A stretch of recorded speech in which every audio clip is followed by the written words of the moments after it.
So one big thing I've noticed in America at the moment is like, they do this, I mean, it started off with like the JDM culture, like they have this 25-year rule where if a car wasn't sold in the country, you have to wait 25 years before you can import it. Otherwise it has to go through like all the US based regulatory stuff, which is like the US.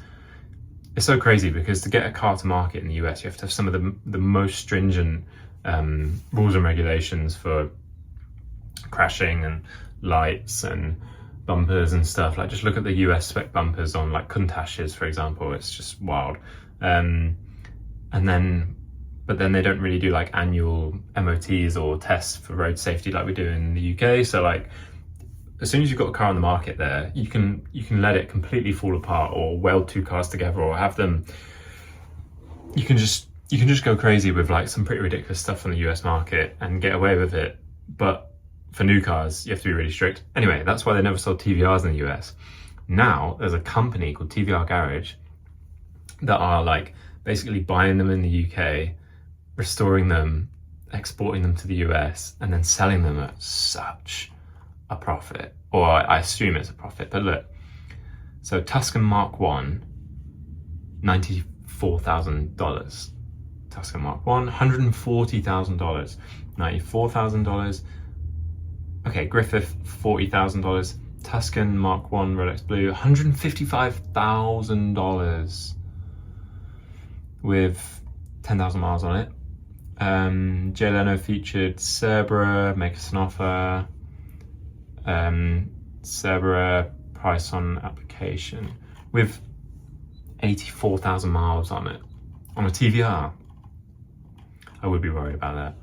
A lot of them have got like 40,000, 54,000. Anyway, I was thinking like, okay, how much are they on Auto Trader? So let's go, right, let's find something they've actually been selling on there.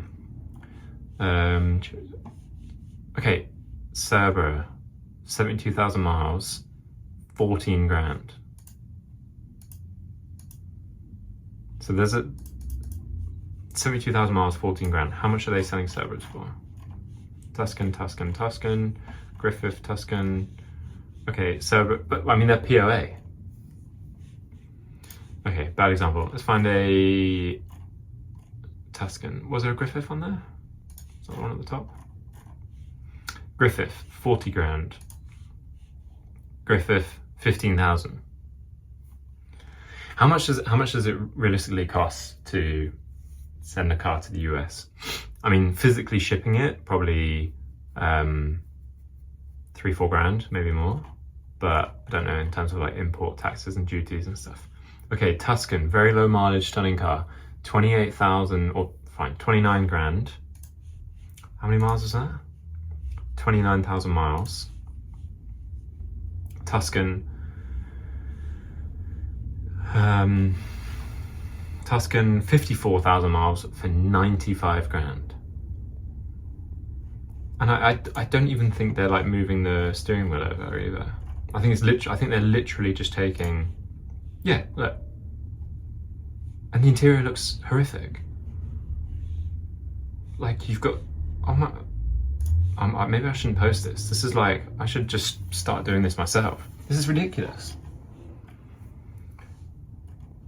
Full respray valued at 17,000. Okay, so they're doing full resprays on the cars that are almost worth the same amount as the car. Where was that Tuscan? 30 grand. What's going on? Am I the only one that's like picking up on this? Tuscan, 21,000. Great color combination. 52,000 miles, 21,000 pounds. Again, Tuscans, 140. 95. There's got to be insane profit in this. Maybe I mean I say that, but they're selling 9 cars, so maybe it's not that. Maybe it's not that crazy. Vehicles here in the USA are titled, registered, and available for customer test drives and handover. So that's my question. What does it take in the USA? Any USA people on here, let me know. What does it? Maybe I could just Google it myself. But if you know, what does it take to title and register a car beyond shipping it to the US? Because that's wild. And also I guess they have to wait for it to be 25 years old. It's not just the model, it's the piece itself. So that's a Y reg Tuscan, so that's 24 years old. So that would need another year before you could send that.